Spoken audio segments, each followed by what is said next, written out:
the lines around his eyes deepening. He'd been a rookie when Sarah Chen disappeared from the Arizona State University campus. Her body found 3 weeks later in a ravine near Superstition Mountains.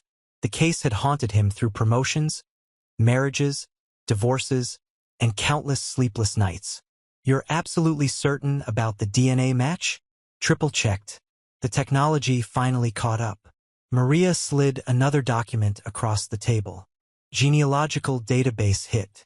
Combined with the partial print we pulled from Sarah's car door handle back then, the one that was too degraded for AFIS in 2001, we ran it through the new neural network system. It's him, Frank. It's really him. The name on the warrant felt like holding lightning. Addison Bell. Frank's coffee mug slipped from his fingers, crashing against the floor and shattering into a dozen pieces. Brown liquid spread across the linoleum like a stain on the universe itself. Neither of them moved to clean it. Addison Bell? The Addison Bell? From Mesa Community Church. Maria nodded slowly, watching the color drain from her partner's face. She'd had 12 hours to process this information. Frank was getting it fresh, raw, unfiltered. The same one who runs the youth outreach program. The same one who's been counseling troubled kids for 2 decades. The same one who organized the candlelight vigil for Sarah Chen in 2001 and spoke at her memorial service about protecting our daughters. The fluorescent lights flickered, casting strange shadows across the evidence photos. Sarah Chen at her high school graduation. Sarah Chen at her 18th birthday party. Sarah Chen's driver's license photo, taken 3 months before she died. And then the crime scene photos which Maria had learned to look at without flinching, though they still carved something hollow inside her chest every single time. Frank stood abruptly, his chair scraping against the floor with a sound like a scream. He walked to the window, pressing his forehead against the glass. Outside, Phoenix sprawled beneath a sky turning the color of old bruises as sunset approached. Somewhere in that sprawl of strip malls and subdivisions, Addison Bell was probably sitting down to dinner, unaware that his carefully constructed life was about to collapse like a house of cards in a hurricane. "I've known him for 15 years, Frank said quietly. "My daughter was in his youth group. He helped her through her eating disorder. He sat with us in the hospital when she tried to." His voice broke. "He saved her life, Maria. Or at least I thought he did." Maria joined him at the window, her reflection ghostly in the glass. She was 42 years old, had been a detective for 18 years, and had learned that evil rarely wore a monster's face. Evil coached Little League. Evil organized Christmas toy drives. Evil smiled at you in the grocery store and asked about your mother's chemotherapy treatments. "I know, but the evidence doesn't lie. The DNA is a match." Addison Bell's DNA was under Sarah Chen's fingernails. She fought him, Frank. She fought him hard enough to mark him forever. The sun dipped lower, painting the desert in shades of amber and rust. In the parking lot below, a mockingbird sang its plagiarized songs, imitating car alarms and cell phone ringtones with equal enthusiasm. The world kept turning, indifferent to the earthquake about to shake Mesa, Arizona, to its foundations. Frank turned from the window, his jaw set with the determination Maria had seen 1,000 times before. "When do we bring him in?" "Tomorrow morning, 6 a.m. I want to catch him before he starts his day, before he has time to prepare." Maria gathered the files, handling them with the reverence of holy texts. "I've already coordinated with the DA's office. We'll have patrol units stationed at every exit of his neighborhood. Full tactical team on standby, though I don't expect we'll need them. Everything I've read suggests he'll come quietly." "Everything you've read?" Frank echoed bitterly. "Everything we thought we knew about him was a lie." Preparing and narrating this type of story took us long efforts and hard work. So if you are enjoying the story, please consider subscribing to our channel. Maria thought about Sarah Chen's mother, Rebecca, who had aged 30 years in the decade after her daughter's murder. She thought about Sarah's younger brother, Michael, who had spiraled into addiction and never quite found his way back. She thought about the university students who'd lived in fear that semester, looking over their shoulders, buying pepper spray and rape whistles, their college experience tainted by the knowledge that a killer walked among them. and she thought about all the other victims. The ones they didn't know about yet, the ones whose cases might finally make sense once Addison Bell's secrets came to light. "I need you to contact Rebecca Chen," Maria said. "She deserves to hear this from someone she trusts before it hits the news. And Frank, when you tell her, make sure she understands this doesn't bring Sarah back. This doesn't erase 23 years of grief. This is just the beginning of another kind of pain." Frank nodded, pulling out his phone. His hands shook slightly as he scrolled through his contacts. What about the church? What about all those kids who trusted him? "We'll have victim services on standby. The department's bringing in counselors. Pastor Rodriguez has already been briefed. He's the one who gave us Addison's DNA sample from the church's volunteer background check program. He's devastated." Maria paused, remembering the pastor's face when she'd shown him the warrant. The man had looked like he'd been shot. "The arrest warrant is sealed until tomorrow, but word will spread fast. Mesa's not that big. People talk." The conference room door opened, and Officer James Park entered, carrying an evidence box that looked like it had survived a war. Rust stained the corners, and the label had faded to near illegibility. "You wanted the original case files from 2001? Evidence room finally dug them up. Apparently, they'd been misfiled under Chun, Stephen, instead of Chun, Sarah. Took 3 hours to locate. Maria accepted the box with both hands, feeling the weight of history. Inside were Sarah's belongings, cataloged and preserved. A silver bracelet with a dangling star charm, a copy of The Great Gatsby with a receipt marking page 147, a tube of cherry lip gloss, a student ID card, and a Nokia cell phone that looked like a relic from an ancient civilization. These small, ordinary things had once been part of a living, breathing girl who loved Starbucks frappuccinos and Thursday night reruns of Friends, who was majoring in biochemistry and dreamed of finding a cure for Alzheimer's, who called her mother every Sunday evening without fail. Until she didn't. Until she couldn't. Maria carefully removed the bracelet, holding it up to the light. The star charm caught the fluorescent glow and threw tiny constellations across the evidence photos. Sarah had been wearing this the night she disappeared, walking back to her dorm from the library where she'd been studying for a chemistry midterm. Security cameras had captured her leaving at 10:47 p.m. She'd waved at the security guard, Brian Matthews, who later testified that she'd seemed happy, relaxed, utterly unaware that she had less than an hour left to live. Did we ever figure out what happened to the hour between when she left the library and when her roommate reported her missing? James asked, reading over Maria's shoulder. "Gaps," Maria said. The whole case was full of gaps. The cameras in the parking lot were being repaired that week. The path she usually took had a streetlight out. And it was the week before Thanksgiving. Half the campus was already empty. Whoever took her knew the patterns, knew the blind spots, knew exactly when and where to strike. Frank crossed his arms, his face hard. Addison Bell was a graduate student in the education department in 2001. He would have known the campus, would have known the routines. The pieces were falling into place with sickening clarity, like watching a photograph develop in reverse, the image becoming clearer even as it revealed something monstrous. Maria set the bracelet down carefully, making sure it rested exactly in the depression left by 23 years of gravity in the evidence box foam. Tomorrow morning, we get answers. Tomorrow morning, we finally get justice for Sarah Chen. But even as she said it, Maria wondered what justice really meant after 2 decades. Could you call it justice when the victim was still dead? When her mother had spent 23 years setting an extra place at Thanksgiving dinner out of habit? When her brother had overdosed twice trying to numb the pain of her absence? Justice felt like such a small, inadequate word for what they were trying to accomplish. James gathered the evidence box, preparing to return it to the temperature-controlled vault where it would wait one more night. "For what it's worth," he said, pausing at the door. "My sister went to ASU in 2001. She was Sarah's RA. She's never forgotten her. None of them have. This is going to mean something to a lot of people." After he left, Maria and Frank stood in the conference room surrounded by the ghosts of the past. The coffee stain had dried on the floor, dark and permanent. Outside, the desert twilight deepened to purple, and the city lights began to flicker on like stars coming out in reverse. Somewhere in Mesa, Addison Bell was living the last night of his freedom, the last night before the mask came off and the world saw what he really was.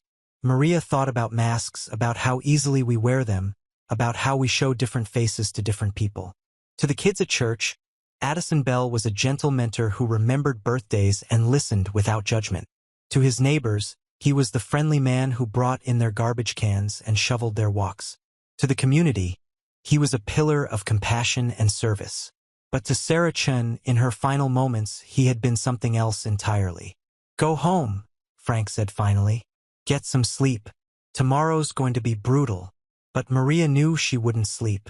She would lie awake, staring at her ceiling, running through the arrest plan for the 1,000th time, imagining all the ways it could go wrong.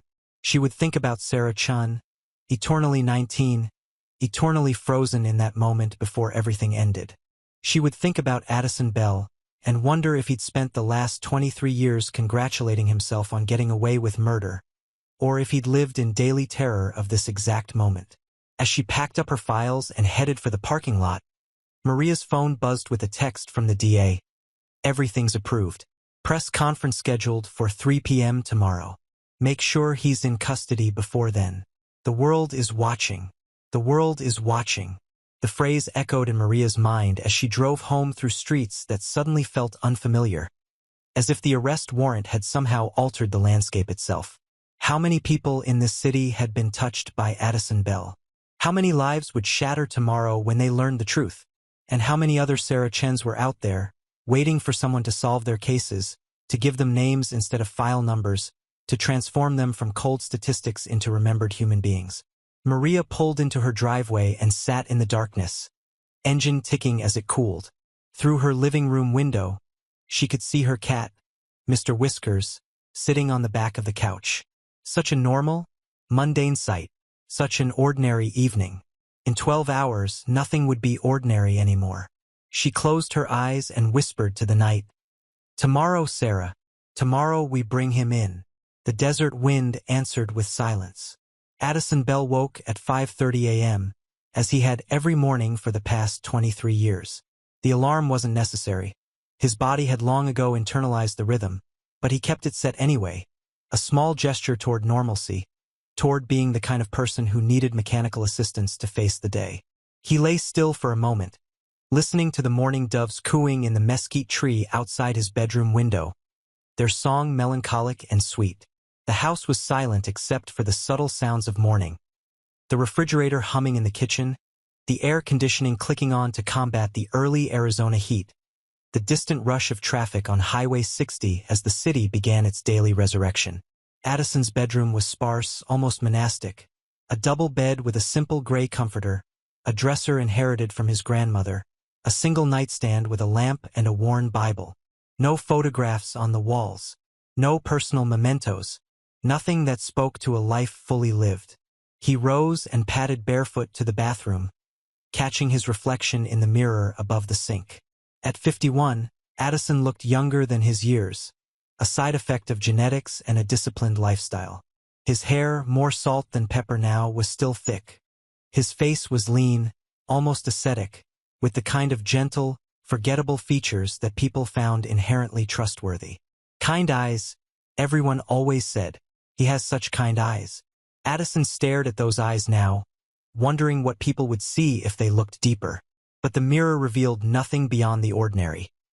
A middle-aged man preparing for another ordinary day, reaching for his toothbrush, squeezing out exactly the right amount of toothpaste, brushing in methodical circles the way his dentist had demonstrated decades ago. Routine, predictability, control. After showering, he dressed in his usual attire, khaki pants, a polo shirt in muted blue, comfortable walking shoes. The uniform of the non-threatening adult male, the outfit of someone who works with children and needs to project approachability without authority. He'd learned early that the right clothes could make people see you differently, could turn you invisible in plain sight.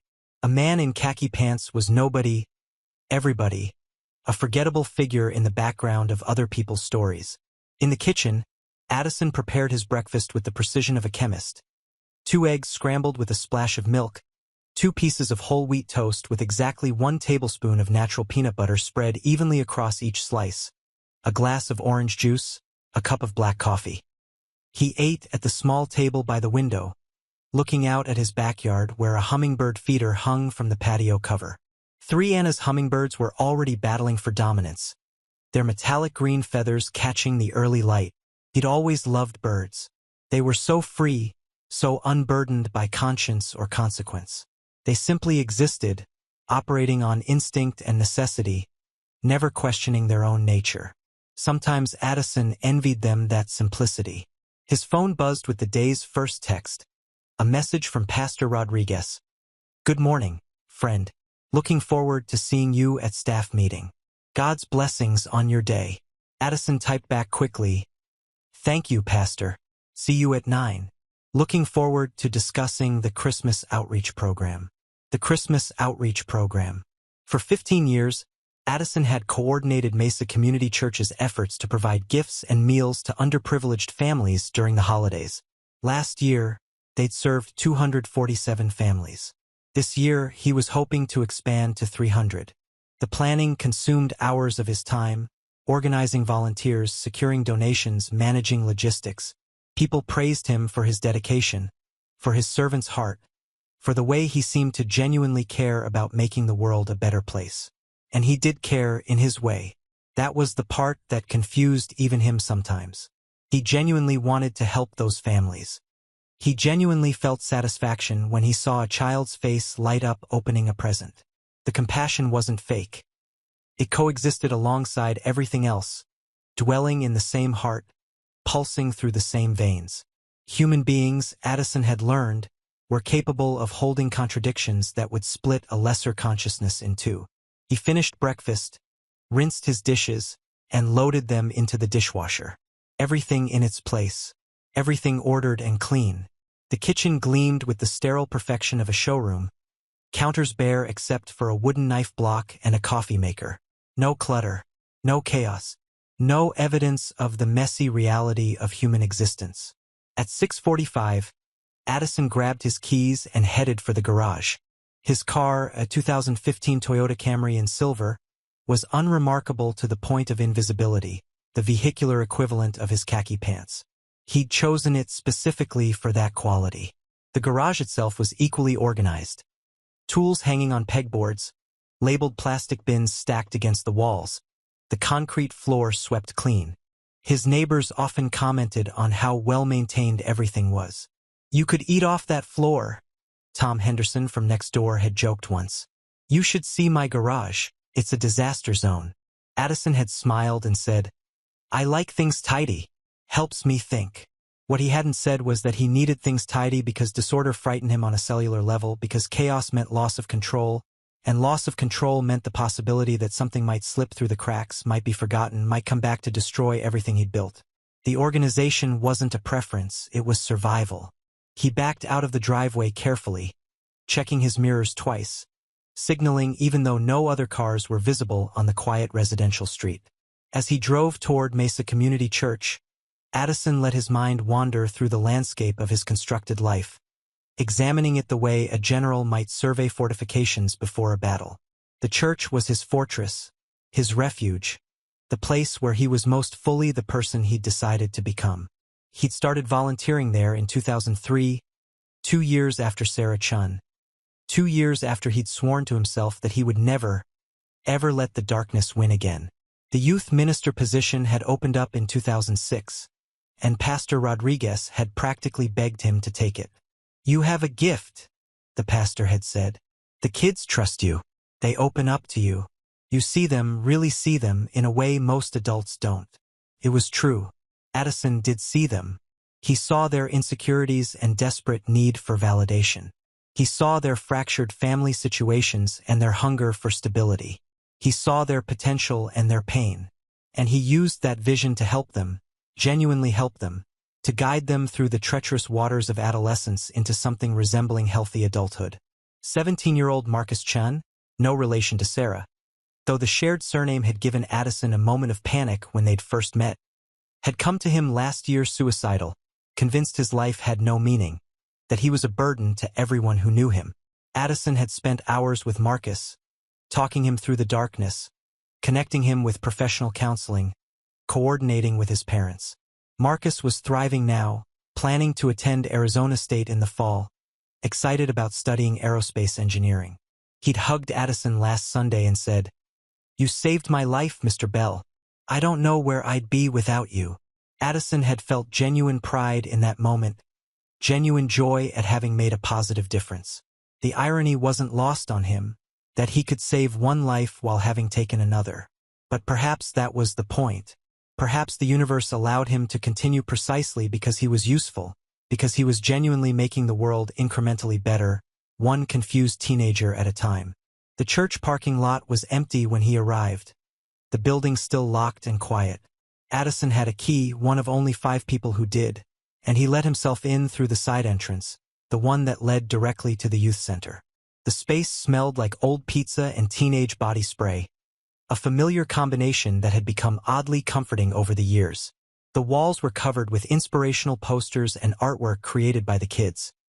Abstract paintings, photographs from mission trips, collages spelling out words like faith and hope and belonging. Addison walked through the room slowly, straightening chairs that didn't need straightening, adjusting posters that were already perfectly aligned. This was his kingdom, the domain where he reigned benevolently, where his influence shaped lives in measurable, positive ways. Tomorrow night, he'd have 30 kids here for Wednesday youth group. They'd play games, eat snacks, and then sit in a circle for discussion time where Addison would guide them through questions about identity, purpose, faith, doubt, all the big concepts that felt so overwhelming at 16. He knew their names, their stories, their struggles. Emma Rodriguez was cutting herself and hiding it from her parents. Tyler Morrison was questioning his sexuality and terrified of his family's reaction. Sophia Tran was being pressured by her boyfriend to have sex before she was ready. Jake Hendricks was using his father's prescription painkillers and lying about it. Addison knew all of this because they told him, because he'd created an environment where they felt safe, where judgment was suspended, where vulnerability was rewarded with understanding. And he'd helped them. Emma was 2 months clean from self-harm. Tyler had found an online support group for LGBTQ+ Christian teens. Sophia had broken up with her boyfriend and was taking a semester to focus on herself. Jake had entered rehab and was working through the 12 steps. These were victories. These were lives altered for the better. These were testaments to Addison Bell's positive impact on the world. So why did his hands shake slightly as he sat down in his office, the small room adjacent to the main youth space? Why did his heart rate spike when he heard footsteps in the hallway, even though he knew it was just the custodian arriving for his morning rounds? Why did every siren in the distance sound like it was coming for him? Addison pulled out his laptop and opened his email, scanning through the usual morning messages. A parent thanking him for talking to her son about college anxiety. A request from a local high school to speak at their assembly about teen mental health. An invitation to participate in a panel discussion about youth ministry best practices. His calendar for the week was packed. Individual counseling sessions, group meetings, planning sessions for upcoming events, a community service project at the homeless shelter downtown. His life was full. His life was purposeful. His life was, by any objective measure, good. He pulled up the document where he'd been drafting his speech for the Christmas outreach kickoff event. The theme this year was light in the darkness, and he'd been working on a message about how even the smallest acts of kindness could illuminate the world. He read through what he'd written, tweaking phrases, polishing metaphors. The words felt true even as he wrote them. Light in the darkness. Yes, that's what he was trying to be. That's what he'd been trying to be for 23 years. At 8:30, Pastor Rodriguez arrived, his footsteps heavy in the hallway. Addison heard him pause outside the youth center door, heard him take a deep breath as if bracing himself for something difficult. The door opened slowly. "Addison," the pastor said, his voice strained. "We need to talk." Addison looked up from his laptop, noting the pastor's red-rimmed eyes, the way his hands trembled slightly. "Pastor? What's wrong? Is everything okay?" Pastor Rodriguez closed the door behind him and sat down heavily in the chair across from Addison's desk. He was 63 years old, with silver hair and a round, friendly face that usually radiated warmth. Now he looked like he'd aged a decade overnight. "No," he said quietly. "Everything is not okay. Addison, the police came to see me yesterday. They asked questions about you. They took a DNA sample from our volunteer files." The room tilted slightly, or maybe that was just Addison's perception. He kept his face neutral, concerned but not panicked. "DNA? Why would they need my DNA? They didn't tell me specifics. They said it was related to an old case. A cold case from 2001. The pastor's eyes searched Addison's face, looking for something. Reassurance? Explanation? Denial. "Addison, I've known you for nearly 20 years. You're like a son to me. Tell me there's been some mistake. Tell me this is all going to be cleared up." Addison's mind raced through possibilities, through explanations, through exits. 23 years. They'd waited 23 years, and now, somehow impossibly, they'd connected him to Sarah Chen. The DNA under her fingernails, he'd thought it was too degraded, too contaminated by time and desert conditions. He'd thought he was safe. "Pastor, I don't understand what's happening," Addison said. His voice steady, genuinely confused, sounding because part of him genuinely was confused about how this was finally happening after so long. "An old case from 2001? I wasn't even living in Mesa in 2001. I was a graduate student at ASU, living on campus. But he'd been at ASU. He'd been there when Sarah Chen walked through the parking lot. He'd been there when the opportunity presented itself like a gift from a malicious universe. And he'd taken it, unable to stop himself, unable to resist the terrible gravity of his own nature." The pastor leaned forward, his eyes desperate. "They asked me about Sarah Chen. Do you remember that name? The girl who was killed near campus? You organized the vigil for her. You spoke so beautifully about protecting our daughters, about community responsibility." "I remember," Addison said softly, and it was true. He remembered everything. He remembered the exact texture of the rope, the exact sound of her voice when she'd pleaded, the exact moment when the light left her eyes and she became a body instead of a person. He remembered it all with crystalline clarity, stored away in the locked rooms of his mind where he rarely allowed himself to venture. The detective said they have new evidence, said technology has advanced, said they can solve cases now that were impossible 20 years ago. Pastor Rodriguez's voice broke. "Addison, please, tell me you had nothing to do with what happened to that girl." For a moment, Addison considered telling the truth, just opening his mouth and letting it all spill out. The compulsion, the kill, the years of penance, the life he'd built in atonement. But what would that accomplish except to destroy this man who had been nothing but kind to him? What would it serve? "Pastor, I swear to you, I had nothing to do with Sarah Chen's death. I don't know why they would want my DNA, but I'm happy to cooperate with whatever they need. I have nothing to hide." The lies came easily, smoothly, practiced from years of wearing masks. "This has to be some kind of mistake." The relief on Pastor Rodriguez's face was painful to witness. The man wanted so desperately to believe, needed to believe that his judgment hadn't been so catastrophically wrong. Of course it's a mistake. I told Detective Castellanos, that you're one of the finest men I know, that you've dedicated your life to helping young people, that you would never hurt anyone." They sat in silence for a moment, the weight of unspoken truth pressing down on Addison's chest like a physical force. Through the window, he could see the parking lot filling up as staff members arrived for the morning meeting. Normal people living normal lives, unburdened by the kind of knowledge that Addison carried every single day. "Should I call a lawyer?" Addison asked because that's what an innocent man would ask. "I don't know. Maybe. Yes, probably." The pastor stood, suddenly looking very old and very tired. "Addison, I'm praying for you. I'm praying this all gets sorted out quickly. The church stands with you. I stand with you." After the pastor left, Addison sat alone in his office, listening to the building come to life around him. Voices in the hallway, coffee brewing in the break room, someone laughing at a joke he couldn't hear. The ordinary sounds of an ordinary Tuesday morning. He thought about Sarah Chen, about the choices that had led to her death, about the alternate timeline where he'd simply walked past her in that parking lot and let her live. How different would his life be? Would he have killed someone else? Would the darkness have found another outlet? Or would it have consumed him from the inside until he imploded entirely?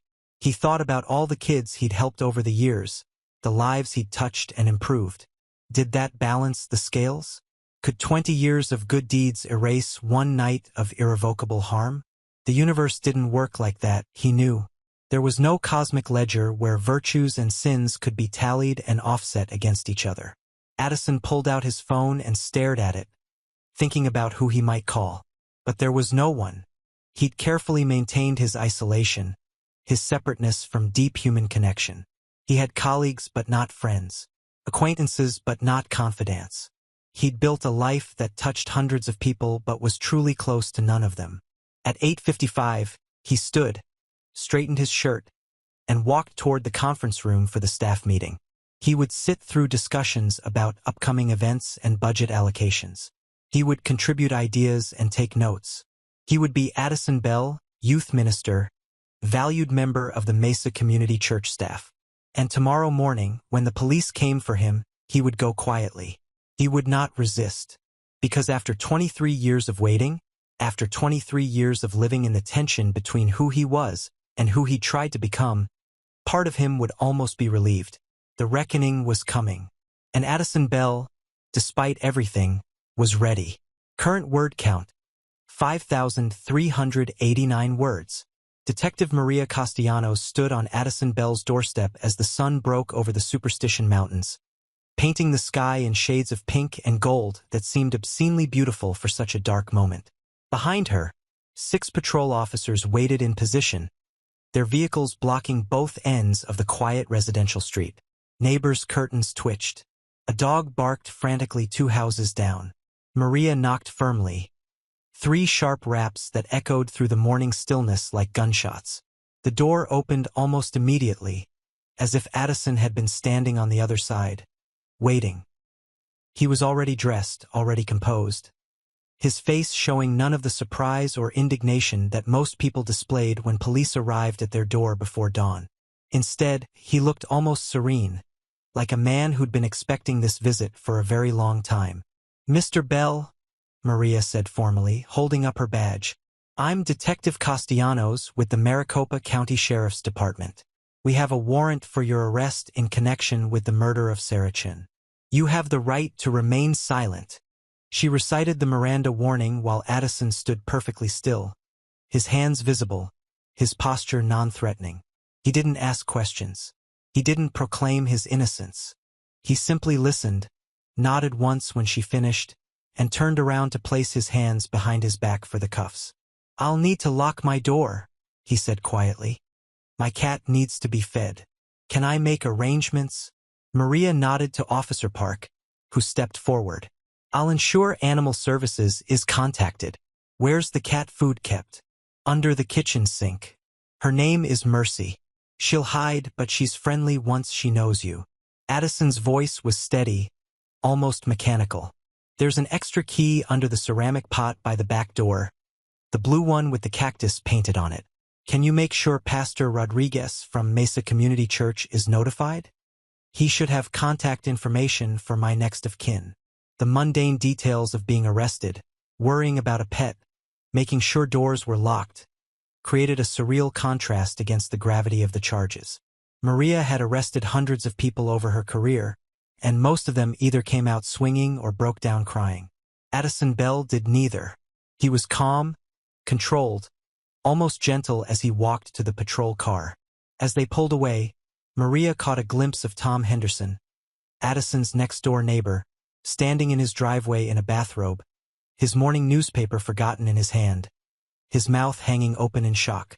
The arrest would be neighborhood gossip within the hour and headline news by noon. At the station, they processed Addison with efficient professionalism. Fingerprints, photographs, personal belongings cataloged and stored. He complied with every instruction, answered every procedural question, and requested an attorney before saying anything else. They placed him in interview room 3, the one with the two-way mirror and the cameras recording from 3 angles. Maria watched him through the glass while they waited for his court-appointed attorney to arrive. Addison sat perfectly still, hands folded on the table, staring at nothing.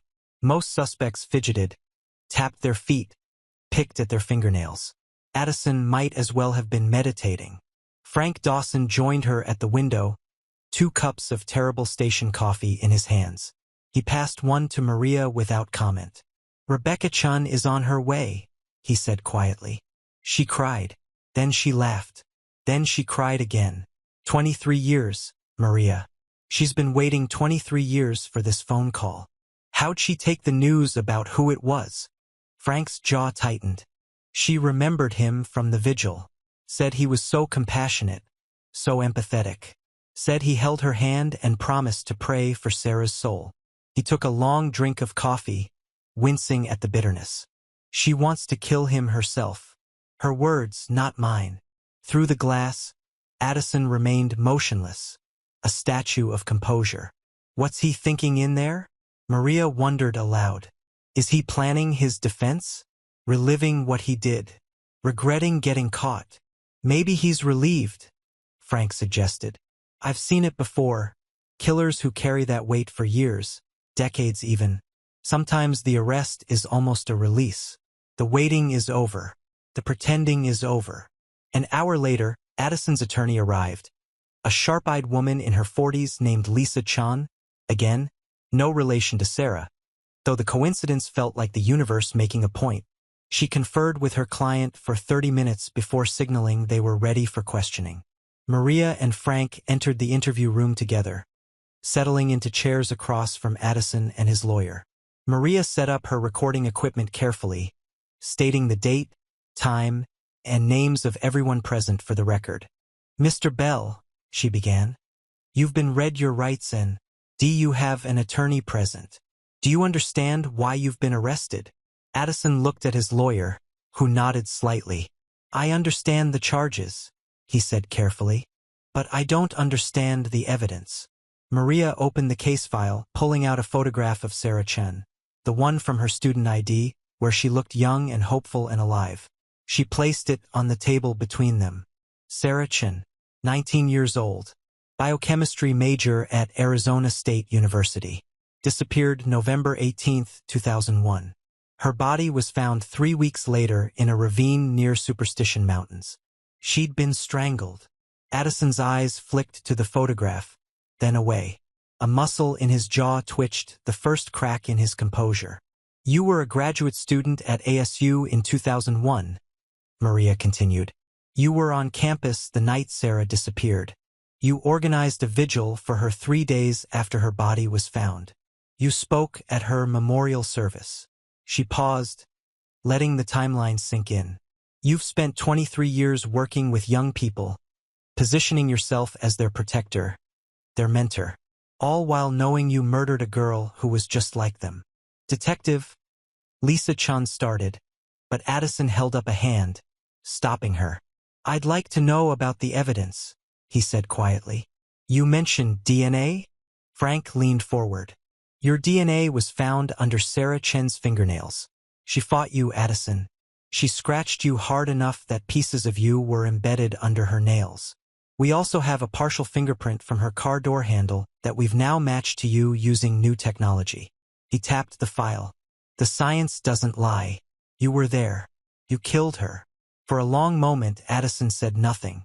Then he looked directly at Maria, and she saw something shift behind his eyes. Not guilt exactly, but a kind of resignation, a dropping of the mask he'd worn for so long. "I want to make a statement," he said. Lisa Chen grabbed his arm. "Addison, I strongly advise against." "I want to make a statement," he repeated more firmly. "I need to make a statement." The lawyer sat back, her face tight with professional frustration, but she nodded. Maria felt her heart rate spike. Confessions were rare, especially in murder cases. Suspects usually lawyered up and stayed silent, forcing the state to build its case brick by painstaking brick. But sometimes, rarely, but sometimes, the weight became too heavy to carry alone. Addison took a slow breath, his hands still folded on the table.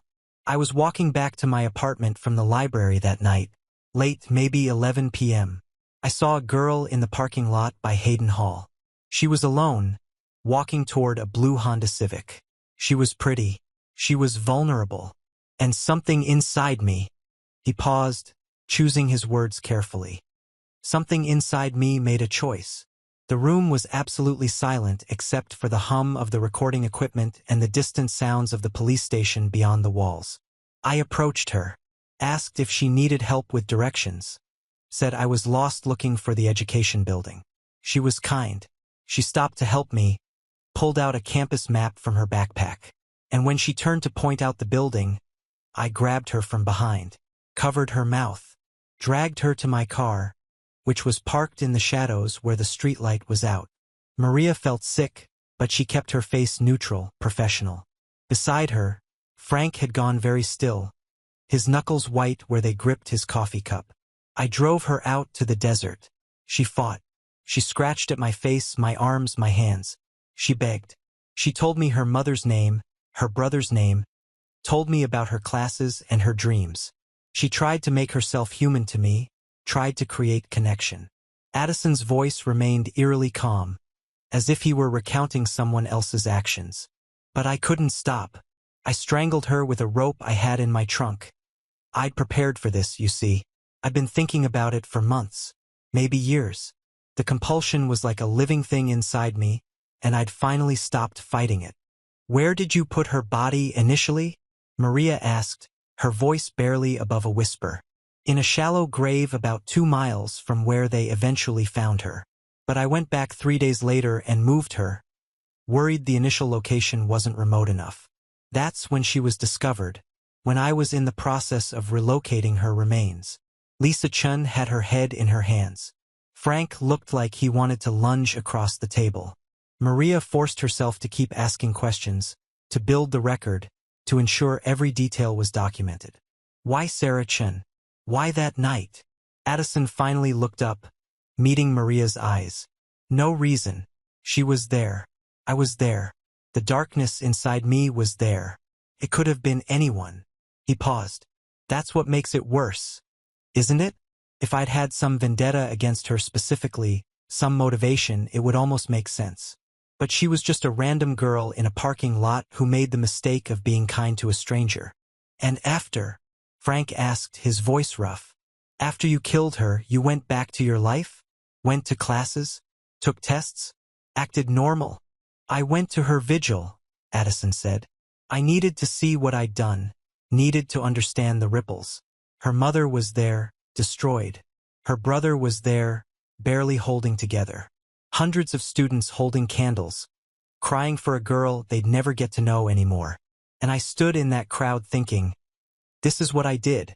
This is the hole I punched in the universe. So you decided to dedicate your life to helping kids as some kind of penance? Maria asked. You thought you could balance the scales? I thought I could stop myself from doing it again, Addison said simply. I thought if I surrounded myself with structure, with purpose, with people who needed me, I could cage the darkness. And it worked. For 23 years, it worked. I never hurt anyone else. I helped hundreds of kids. I became someone useful. You became a predator hiding in plain sight, Frank snarled. You used those kids to make yourself feel better about being a murderer. Addison flinched, the first real emotional reaction he'd shown. Maybe, probably. I don't expect you to understand the contradiction. I barely understand it myself. I genuinely care about those kids. I genuinely want them to thrive. And I also genuinely killed Sarah Chen and let her family suffer for 23 years without answers. Maria closed the file, her hands shaking slightly. We'll need you to provide a written statement detailing everything you just told us. Every location, every timeline, every detail you remember. Of course. Addison's shoulders slumped, the composure finally cracking. I'll tell you everything. It's time. Past time. As they led him back to his cell to await processing, Maria stood in the hallway trying to process what had just happened. A full confession. Detailed. Remorseless in its honesty. It would make the prosecution's case airtight, but it didn't feel like victory. It felt like drowning in the reality of human capability for evil and self-deception. Her phone buzzed. A text from the public information officer. Press conference in 1 hour. Building is surrounded by news vans. This is going to be massive. The news broke at 1 p.m. and Mesa, Arizona, erupted. Within 3 hours, the Mesa Community Church parking lot was filled with news crews from every major network. Parents who'd entrusted their children to Addison Bell's care stood in. Clusters, crying, shouting, demanding answers that nobody could provide. How long had they been sending their kids to a murderer? What else had he done that they didn't know about? Were their children safe? Had he touched them inappropriately? Had he hurt them in ways they hadn't disclosed? Pastor Rodriguez faced the cameras at 3 p.m., his face gray with shock and grief. The church was deceived. He read from a prepared statement, his hands shaking so badly the paper rattled. We conducted background checks. We followed all protocols. Addison Bell had no criminal record. He passed every screening. We trusted him, and that trust was betrayed in the most devastating way possible. Questions flew at him like weapons. Pastor, did you suspect anything? How many children were alone with this man? Will you be resigning? Is the church liable? What do you say to the families who trusted you? The pastor's voice broke. I say I'm sorry. I say I failed in my duty to protect the vulnerable. I say I will spend the rest of my life trying to understand how this happened under my watch. He paused, tears streaming down his face. And I say that I'm praying for Sarah Chen's family, who've waited 23 years for this day, only to discover that the man who mourned with them at their daughter's funeral was the one who killed her. At Mesa High School, where Addison had spoken at assemblies and mentored at-risk students, Principal Janet Morrison called an emergency assembly. Counselors were brought in. Parents were notified. Students sat in stunned silence as they learned that Mr. Bell, the nice man who'd helped Marcus Chun choose a college and talked Sophia Tran through her relationship troubles, was a murderer. Emma Rodriguez, who'd shown Addison her cutting scars and trusted him with her deepest pain, sat in the school counselor's office hyperventilating. He saw me, she gasped between sobs. He really saw me. He made me feel like I mattered. How could he do that? How could he help me while being? She couldn't finish the sentence. The counselor, a kind woman named Dr. Patricia Wong, held her hand and said, People are complicated, Emma. Sometimes someone can do genuine good while harboring genuine evil. It doesn't make what he did for you less real. It just makes him more complicated than we thought. But Emma shook her head violently.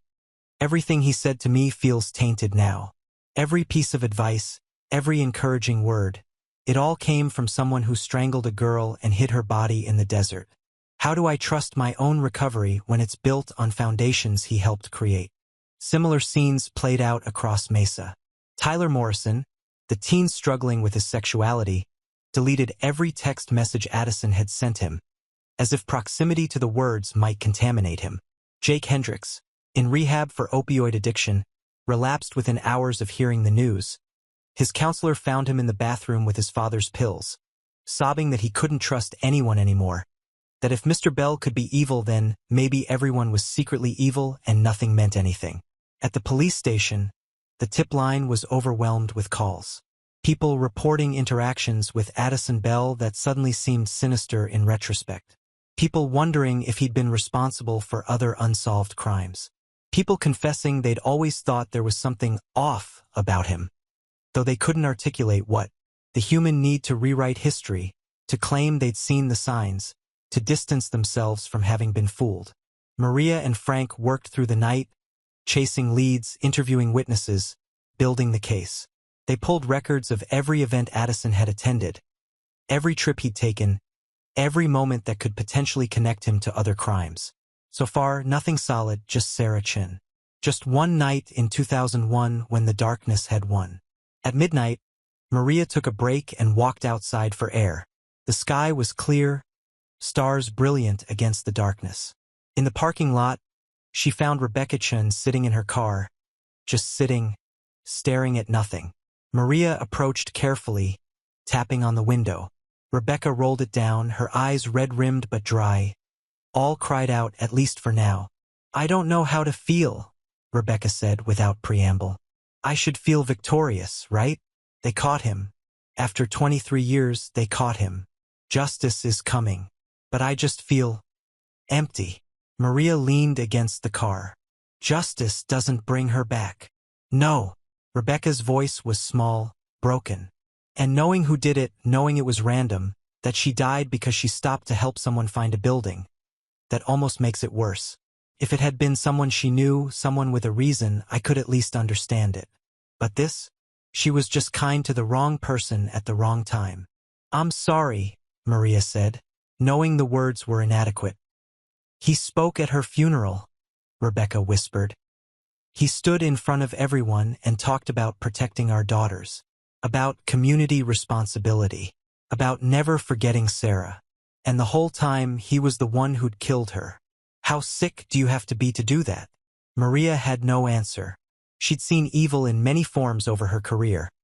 Rage killings, crimes of passion, murders motivated by greed or revenge or desperation.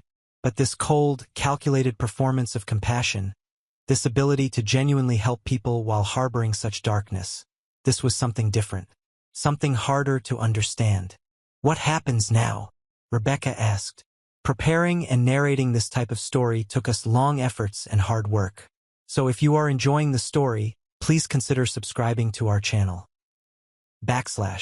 Trial, conviction, sentencing. He confessed, which will make it faster, but there will still be months of legal proceedings. You'll have to testify about the impact on your family. It won't be easy. Rebecca nodded slowly. And then what? He goes to prison for the rest of his life? Dies of old age while my daughter stays 19 forever. Yes, Maria said honestly. That's how it works. It's not enough. Rebecca looked up at the stars. Nothing will ever be enough. But at least she has a name now. At least people know he did it. At least her case isn't cold anymore. Inside the station, Addison Bell sat in his cell, staring at the concrete walls. He'd been processed, photographed, fingerprinted, and stripped of everything that made him Addison Bell, youth minister, pillar of the community. Now he was just inmate 847293, charged with first-degree murder. He thought about all the kids he'd helped over the years. Would they remember the good he'd done? Or would Sarah Chen's murder erase everything else? Would Emma's recovery stick? Or would she spiral because the foundation was built on contaminated ground? Would Marcus still go to Arizona State? Or would the university forever be associated with the man who'd saved his life and destroyed someone else's? The contradictions sat heavy in his chest. He'd been sincere in his desire to help. He'd been genuine in his care for those kids. And he'd also been a murderer hiding in plain sight, using his good works as camouflage, as penance, as proof to himself that he was more than the worst thing he'd ever done. But you are what you do, Addison thought. And I killed Sarah Chen. Everything else is commentary. He lay down on the narrow cot, staring at the ceiling, and for the first time in 23 years, he didn't have to pretend anymore. The mask was off. The performance was over. In its own terrible way, it was almost peaceful. Outside, Mesa tried to make sense of the impossible, that someone could be both helper and destroyer, both mentor and murderer, both the person who saved lives and the person who took one. The human need for simple narratives crashed against the complicated reality of Addison Bell, and there were no easy answers, no clean conclusions, only the messy truth that evil sometimes wears kind eyes and khaki pants and genuinely cares about your struggles while harboring unthinkable darkness. The night deepened. The city slept fitfully. And Sarah Chen, forever 19, forever frozen in November 2001, finally had justice, or what passed for it. The courtroom was packed on the morning of Addison Bell's arraignment. Every seat filled, dozens more people standing along the back wall, overflow crowds watching from monitors in adjacent rooms. The case had captured national attention, not just because of the cold case angle, but because of who Addison had been in the years since the murder. The headlines wrote themselves: Youth Minister Arrested for 2001 Murder, Mentor by Day, Killer by Night. The monster who helped hundreds, Maria Castellanos sat in the front row behind the prosecution's table, watching as Addison was led in wearing an orange jumpsuit and shackles. He looked smaller somehow, diminished, as if the confession had physically shrunk him. His eyes scanned the gallery, pausing briefly on Pastor Rodriguez, who sat stone-faced in the third row. The pastor's presence was an act of painful duty. He told Maria he needed to witness this, needed to see the truth with his own eyes, even though every moment felt like having his heart torn out. Judge Sandra Martinez, a no-nonsense woman in her 60s with silver hair and sharp eyes, called the court to order. The formalities proceeded swiftly. Charges read, plea entered, guilty to first-degree murder, rights explained. Addison answered questions in a steady voice, showing none of the emotion roiling through the spectators. When it came time for victim impact statements, Rebecca Chen approached the podium slowly, as if walking through water. She'd aged visibly in the 3 weeks since the arrest. New lines around her eyes, her hair somehow grayer, her movements fragile. She gripped the podium with both hands and stared directly at Addison. "Sarah was my daughter," she began, her voice cracking.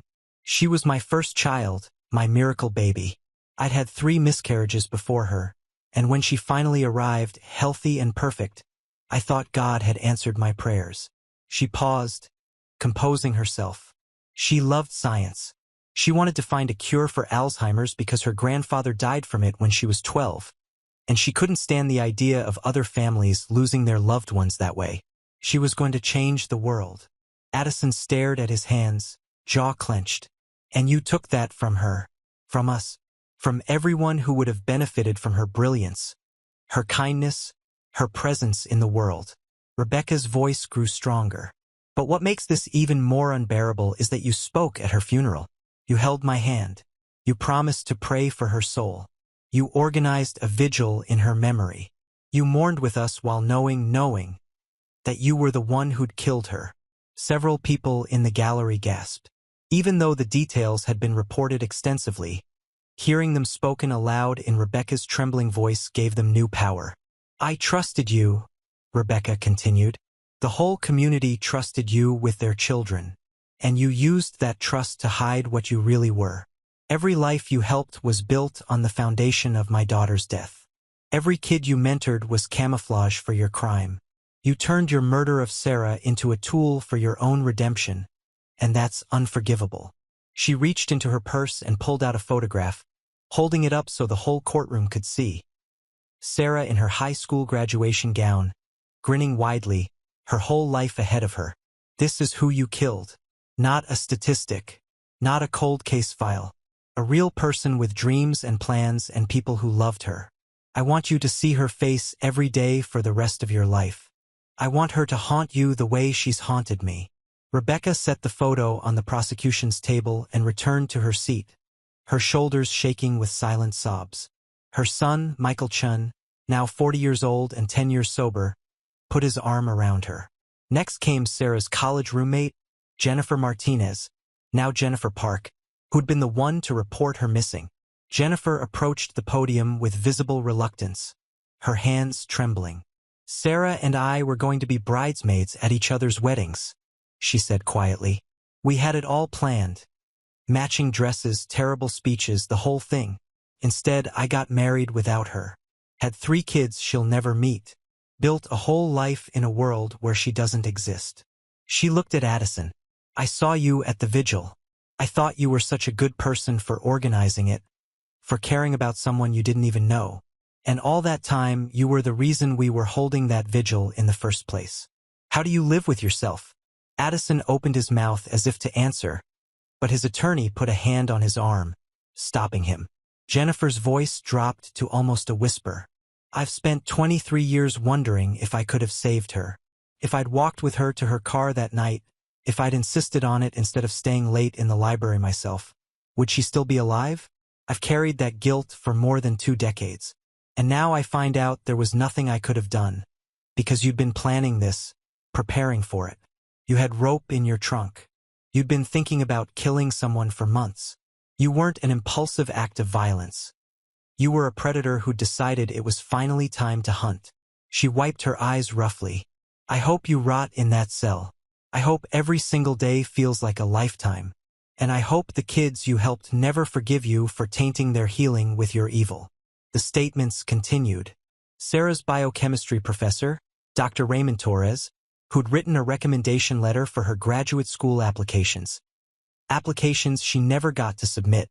The security guard who'd waved at her that final night, Brian Matthews, now retired and haunted by the fact that he'd been the last friendly face she'd seen.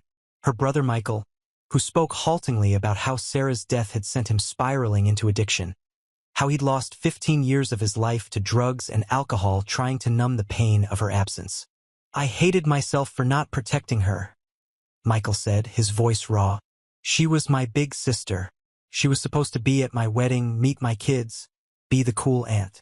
Instead, I spent years wanting to die because living without her was too hard." He paused, visibly struggling. "I'm 10 years sober now. I rebuilt my life. And a huge part of that was learning to forgive myself for not being there that night, for not somehow preventing what happened. But now I find out the person who destroyed our family was pretending to be a pillar of the community, helping troubled kids while my family fell apart because of what he did. That forgiveness I worked so hard for feels like a joke." After the victim impact statements, the prosecution called witnesses to establish Addison's pattern of behavior in the years since the murder. Detective Frank Dawson testified about the investigation, the DNA match, the confession. Dr. Sarah Blackwell, a forensic psychologist, provided expert testimony about the psychological profile of someone who could commit murder and then spend decades working in youth services. "It's not uncommon for people who've committed violent acts to seek redemption through service," Dr. Blackwell explained. "They're trying to atone, to prove to themselves and the world that they're not defined by their worst action. What makes this case unusual is the level of sustained commitment. Most people can't maintain that kind of duplicity for years, let alone decades." In your expert opinion, was Addison Bell genuinely helping these young people, or was he using them? The prosecutor asked. Dr. Blackwell considered the question carefully. Both can be true simultaneously. Human psychology isn't binary. He could genuinely care about their welfare while also using their improvement as evidence of his own redemption. The help was real, the kids he worked with did benefit from his mentorship.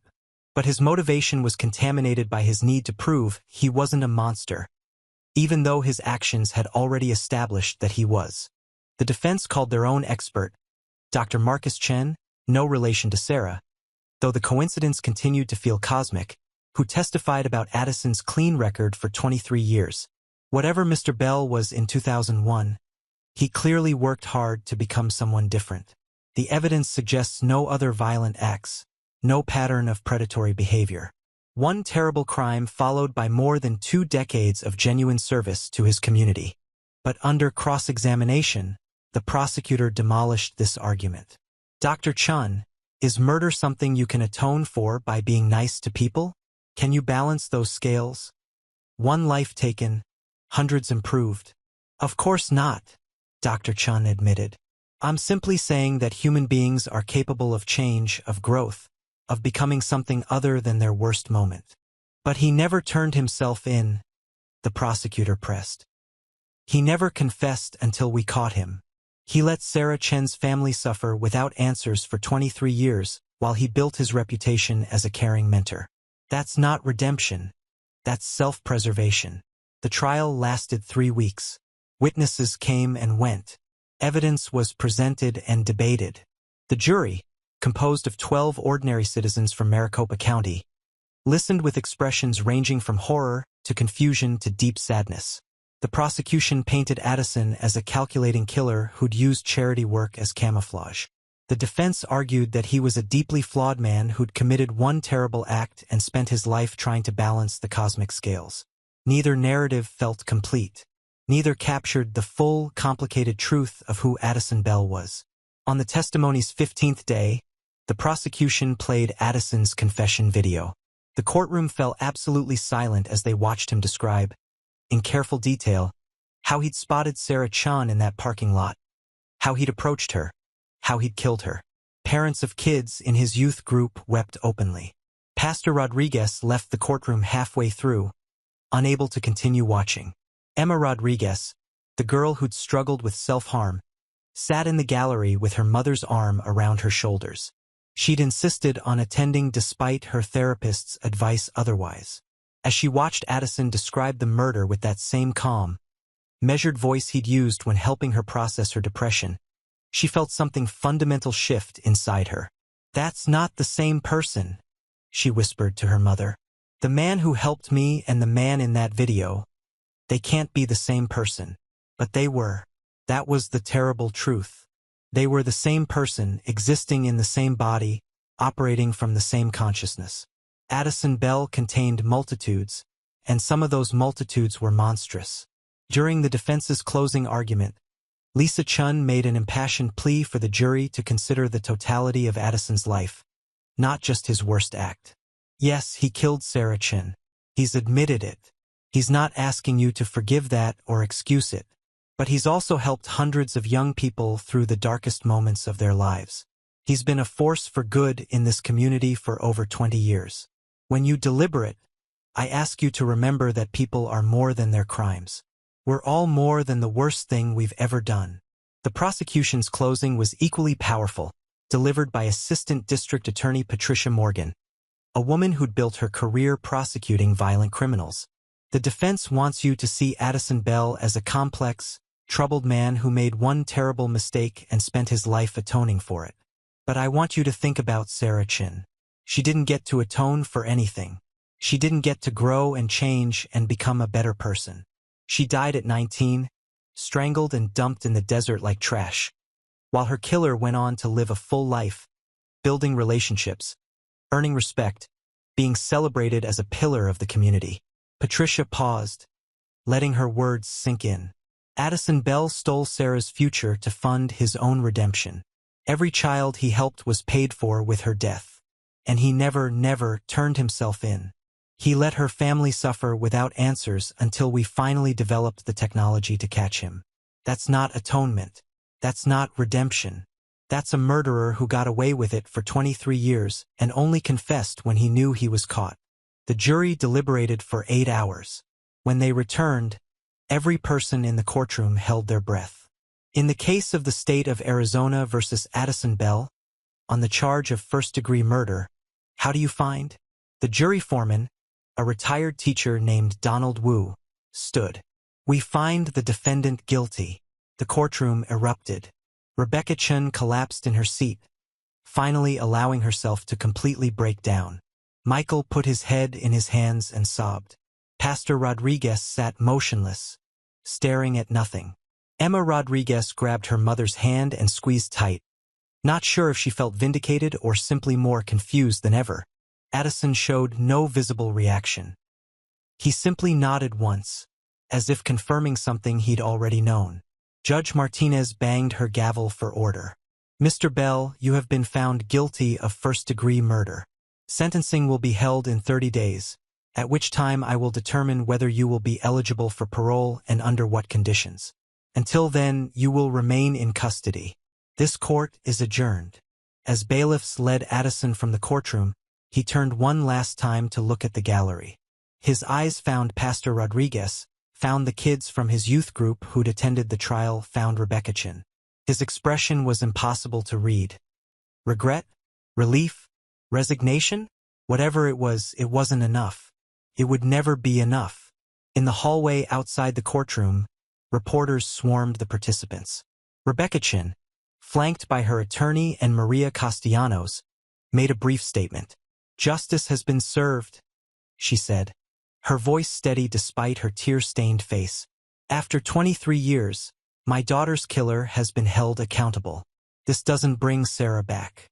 This doesn't erase the decades of pain. But it means her death is recognized, her life is remembered, and the person responsible will face consequences."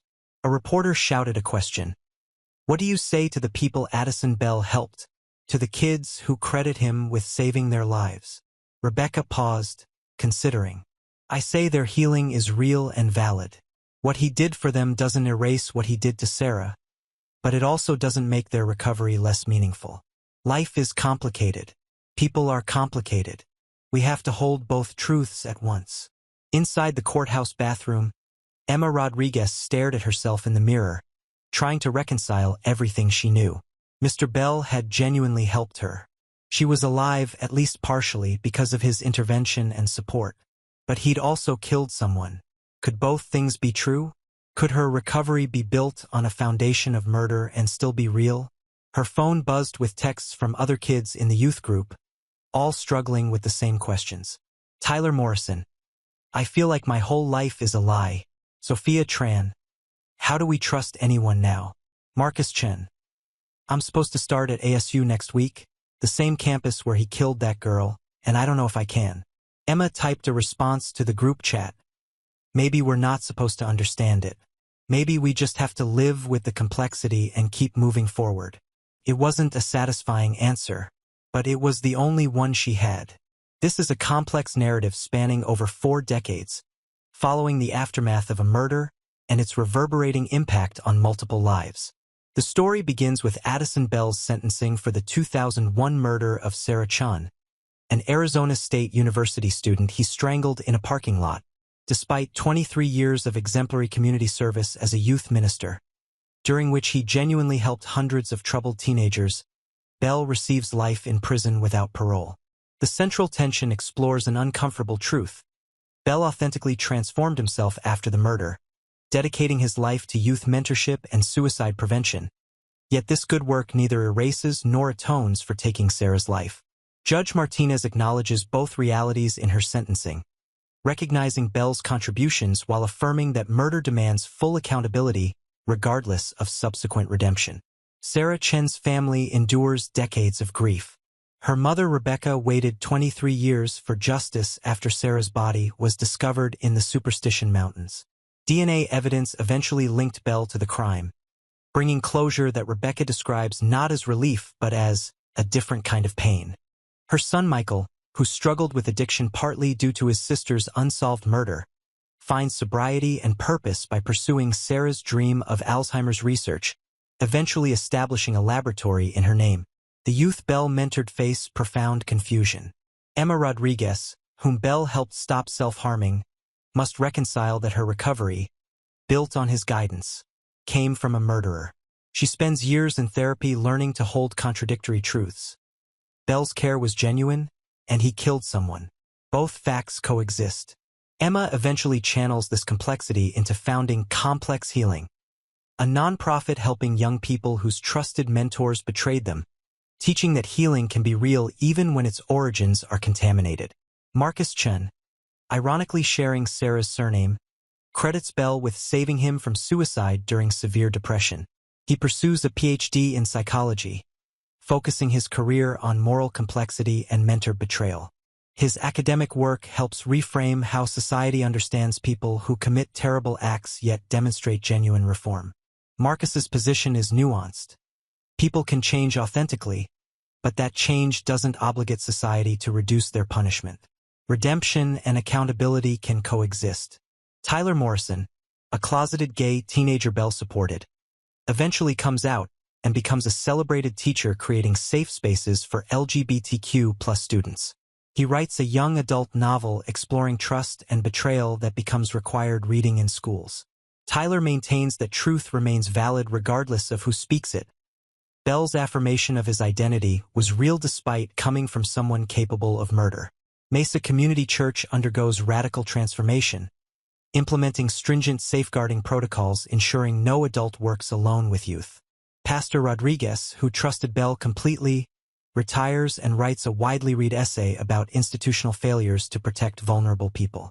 The church establishes Sarah's Garden, a memorial space honoring not just Sarah but all victims of violence, becoming a place for the community to grapple with questions about trust, vigilance, and the complexity of human nature. Bell himself spends his prison years writing philosophical essays about whether good deeds can balance evil acts, never seeking publication but using writing to process impossible questions his life raised. He maintains genuine remorse for Sarah's murder while not regretting the help he provided others, living in the uncomfortable space between irredeemable evil and authentic good works. He responds minimally to letters from former mentees struggling to understand him, believing no explanation would be adequate. Rebecca Chun transforms her grief into advocacy, testifying before state legislatures to improve cold case funding and evidence preservation. Her memoir becomes a bestseller, helping other families navigate unsolved murders. She eventually reaches forgiveness, not because Bell deserves it, but because carrying hatred was crushing her. This forgiveness is a gift she gives herself, releasing anger's grip so she can breathe again. Her son Michael takes a different path, using his anger to fuel sobriety and purpose, demonstrating that different healing approaches are equally valid. The church establishes the Sarah Chen Scholarship Fund, providing full college tuition for science students. 23 scholarships matching the years her family waited for justice. Scholarship recipients carry forward Sarah's dream of curing Alzheimer's, her aspirations realized through others' hands decades after violence silenced her. A documentary exploring the case premieres at Sundance, refusing to provide easy answers but forcing viewers to wrestle with moral complexity. The film features interviews with everyone affected, examining whether someone can be simultaneously savior and destroyer. It sparks national conversation about background checks, safeguarding policies, and whether organizations should hire people with dark pasts claiming transformation. Bell dies in prison at 73 after 25 years of incarceration, alone except for a nurse holding his hand. His death doesn't resolve the contradictions his life embodied. It makes them permanent. His obituary is brief and factual, capturing none of the complicated legacy. Hundreds genuinely helped, one life destroyed, an impossible contradiction that will endure. Those Bell mentored respond to his death with complicated emotions, grateful and angry simultaneously, relieved and troubled, unable to feel clean resolution because life doesn't provide it. Emma uses the moment to teach a client that confusion is honest, that simple feelings would be a lie. Marcus leads his graduate students in debate about whether death absolves complexity or simply ends it. Tyler teaches his class about moral ambiguity using his novel, emphasizing that contradictory feelings are valid and probably honest. Decades pass. Rebecca dies peacefully at 89. Her funeral celebrating not her grief, but her transformation of tragedy into purpose. Michael's Alzheimer's research nears breakthrough, potentially realizing Sarah's dream 40 years delayed. Emma's organization expands internationally, training thousands of therapists in trauma-informed approaches, acknowledging that recovery doesn't require simple narratives. Marcus becomes a leading global ethicist whose frameworks for understanding moral complexity influence criminal justice systems worldwide. Tyler retires after a 40-year teaching career, his novel still taught across America as a springboard for discussing trust and manipulation. On what would have been Sarah's 100th birthday, her great-niece, also named Sarah and following Emma's path into social work, reads a poem at the Memorial Garden. She articulates the story's central lesson. Healing requires holding contradictions, justice doesn't mean simple stories, and sometimes all we can build from tragedy are ripples of change that protect others and force difficult conversations about human nature. The narrative refuses easy moral conclusions.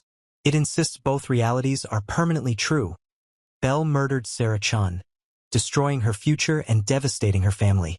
Bell also genuinely helped hundreds of young people survive depression, self-harm, and suicidal ideation. These facts don't cancel each other out or create some net moral calculation. They coexist as uncomfortable truths about human capacity for both tremendous harm and authentic good. The story examines whether redemption is possible for irredeemable acts, ultimately suggesting that personal transformation and legal accountability operate on different planes. Bell genuinely became a better person after murder, yet still deserved life imprisonment because justice concerns consequences, not rehabilitation alone. Society can acknowledge someone's change while maintaining that certain crimes create debts never fully repaid. Through scholarship funds, policy reforms, therapeutic frameworks, and ongoing conversations, Sarah's death created ripples affecting millions. Not because tragedy has inherent meaning, but because people chose to build something from the wreckage. Her family's advocacy improved cold case handling. The youth Bell mentored developed frameworks helping other trauma survivors. The church implemented protections for vulnerable people. These outcomes don't make her murder acceptable or meaningful in any redemptive sense, but they demonstrate how communities can transform harm into incremental progress. The narrative spans from Bell's sentencing through 4 decades of aftermath, watching as direct participants age and die while subsequent generations inherit and reinterpret the story. By the end, Sarah's memorial garden honors not just her but all violence victims, becoming a space where communities grapple with complexity rather than settling for simplistic narratives about good and evil. The story's final image, the desert wind whispering through the garden at sunset, suggests both the permanence of loss and the continuity of life, the impossibility of resolution and the necessity of carrying forward despite unresolved contradictions. The story's philosophical weight rests on society's discomfort with moral ambiguity. People desperately want clear categories, heroes and villains, good and evil, redeemed and damned. Addison Bell shatters these binaries by existing as both murderer and lifesaver, forcing everyone who encounters his story to confront the inadequacy of simple moral frameworks. The legal system can pronounce him guilty and sentence him accordingly, but it cannot resolve the deeper question his life poses. What do we do with people who commit unforgivable acts yet subsequently demonstrate genuine capacity for good? The youth Bell mentored become living embodiments of this paradox. They owe their survival to someone who destroyed another person's survival. Emma Rodriguez wouldn't have stopped cutting without Bell's intervention. His belief in her worth pulled her back from the edge repeatedly. Yet that same person strangled Sarah Chen and concealed her body in the desert. These facts don't exist on separate moral ledgers that can be balanced. They occupy the same reality, forcing Emma and others to develop psychological frameworks sophisticated enough to hold both truths without breaking. What makes the narrative particularly powerful is its refusal to let anyone off the hook with comfortable answers. Bell never claims his good works justify his crime. Rebecca Chin never pretends that justice heals her wound. The youth never resolve their gratitude and horror into a single coherent emotion. The church never absolves itself of responsibility for creating an environment where one person had unchecked access to vulnerable teenagers. Everyone involved sits with discomfort, learns to carry contradiction, and resists the temptation to simplify what remains irreducibly complex. The ripple effects demonstrate how single acts of violence create cascading consequences across decades. Sarah's murder didn't just end her life. It derailed her brother's life into addiction, consumed her mother's existence for 23 years, and ultimately touched millions through the advocacy work, scholarship programs, therapeutic frameworks, and policy reforms that emerged from the tragedy. Bell's confession didn't just affect him. It shattered the faith of hundreds of young people who trusted him, traumatized a congregation, and sparked national conversations about safeguarding vulnerable populations. The institutional responses reveal how organizations must evolve after betrayal. Mesa Community Church couldn't simply fire Bell and move forward. They had to completely restructure their youth programs, implement oversight mechanisms, bring in trauma specialists, and fundamentally rethink how trust operates in mentoring relationships. The reforms they instituted, multiple adults always present, documented interactions, comprehensive background checks, external oversight committees, became models for other organizations grappling with similar scandals. Sarah's death and Bell's arrest created a case study in institutional accountability. The generational transmission of trauma and wisdom is particularly striking. The original youth group members, teenagers when Bell was arrested, carry the experience into middle age, processing it through therapy, education, and their own helping professions. They then pass modified versions to their children, who grow up hearing about complexity and contradiction as fundamental aspects of human nature. Young Sarah Rodriguez, Emma's granddaughter, inherits both the trauma narrative and the healing frameworks her grandmother developed from it, representing how wisdom can be distilled from horror across generations. The scholarship fund operating for decades illustrates one way communities try to extract meaning from senseless violence. 23 students receiving full tuition, matching the years Sarah's family waited for justice, doesn't balance any moral equation. It doesn't make her murder acceptable or meaningful in any redemptive sense. But it channels grief into something constructive, ensuring that Sarah's name remains attached to life and possibility rather than only to death and loss. The recipients literally continue her work, pursuing the scientific dreams she never got to realize. Bell's prison writings, never published and read by almost no one, represent his attempt to think honestly about who he is without the self-serving narratives that sustained him during his years of deception. In confinement, Stripped of the identity he'd constructed as a helpful mentor, he confronts the raw fact of himself. Someone who murdered and someone who helped, not sequentially but simultaneously, not as separate personas but as integrated aspects of one complicated consciousness.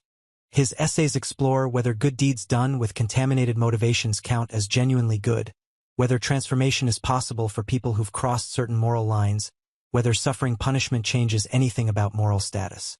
The various paths to healing demonstrate there's no single correct way to process trauma or injustice.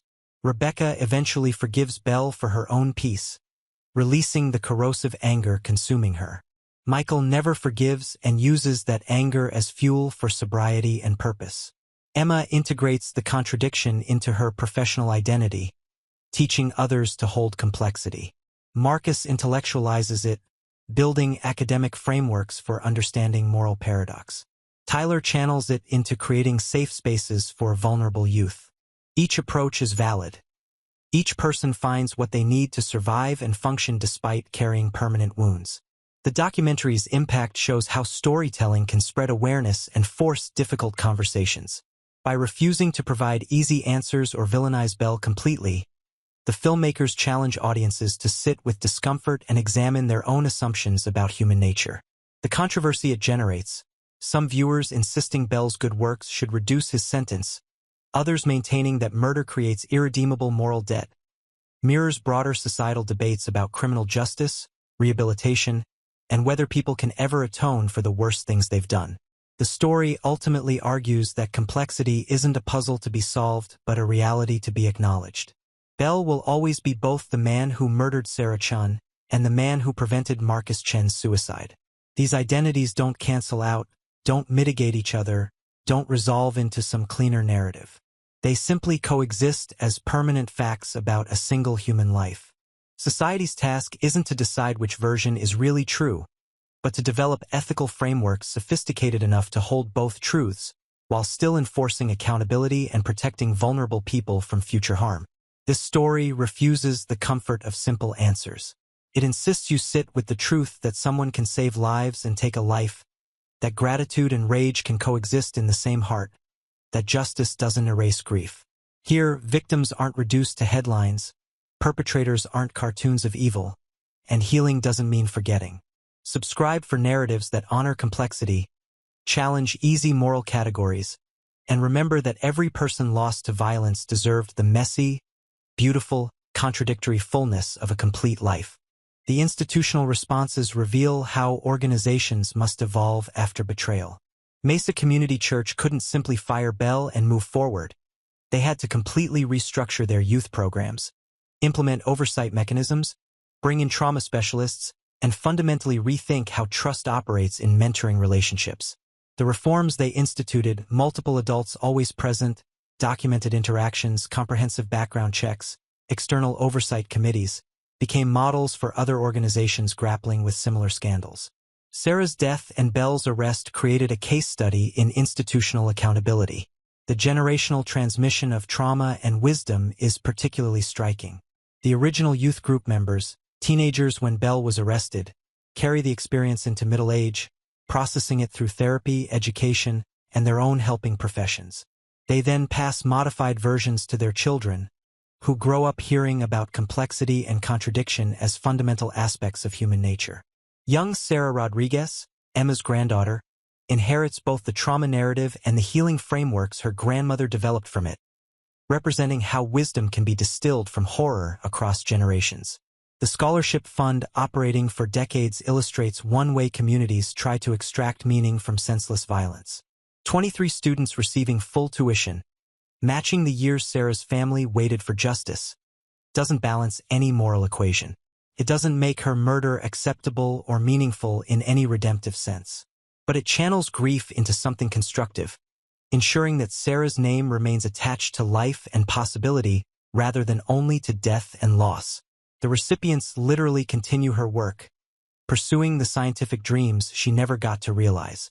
Bell's prison writings, never published and read by almost no one, represent his attempt to think honestly about who he is without the self-serving narratives that sustained him during his years of deception. In confinement, stripped of the identity he'd constructed as a helpful mentor, he confronts the raw fact of himself. Someone who murdered and someone who helped, not sequentially but simultaneously, not as separate personas but as integrated aspects of one complicated consciousness. His essays explore whether good deeds done with contaminated motivations count as genuinely good, whether transformation is possible for people who've crossed certain moral lines, whether suffering punishment changes anything about moral status. The various paths to healing demonstrate there's no single correct way to process trauma or injustice. Rebecca eventually forgives Bell for her own peace, releasing the corrosive anger consuming her. Michael never forgives and uses that anger as fuel for sobriety and purpose. Emma integrates the contradiction into her professional identity, teaching others to hold complexity. Marcus intellectualizes it, building academic frameworks for understanding moral paradox. Tyler channels it into creating safe spaces for vulnerable youth. Each approach is valid. Each person finds what they need to survive and function despite carrying permanent wounds. The documentary's impact shows how storytelling can spread awareness and force difficult conversations. By refusing to provide easy answers or villainize Bell completely, the filmmakers challenge audiences to sit with discomfort and examine their own assumptions about human nature. The controversy it generates, some viewers insisting Bell's good works should reduce his sentence, others maintaining that murder creates irredeemable moral debt, mirrors broader societal debates about criminal justice, rehabilitation, and whether people can ever atone for the worst things they've done. The story ultimately argues that complexity isn't a puzzle to be solved, but a reality to be acknowledged. Bell will always be both the man who murdered Sarah Chen and the man who prevented Marcus Chen's suicide. These identities don't cancel out, don't mitigate each other, don't resolve into some cleaner narrative. They simply coexist as permanent facts about a single human life. Society's task isn't to decide which version is really true, but to develop ethical frameworks sophisticated enough to hold both truths, while still enforcing accountability and protecting vulnerable people from future harm. This story refuses the comfort of simple answers. It insists you sit with the truth that someone can save lives and take a life, that gratitude and rage can coexist in the same heart, that justice doesn't erase grief. Here, victims aren't reduced to headlines, perpetrators aren't cartoons of evil, and healing doesn't mean forgetting. Subscribe for narratives that honor complexity, challenge easy moral categories, and remember that every person lost to violence deserved the messy, beautiful, contradictory fullness of a complete life.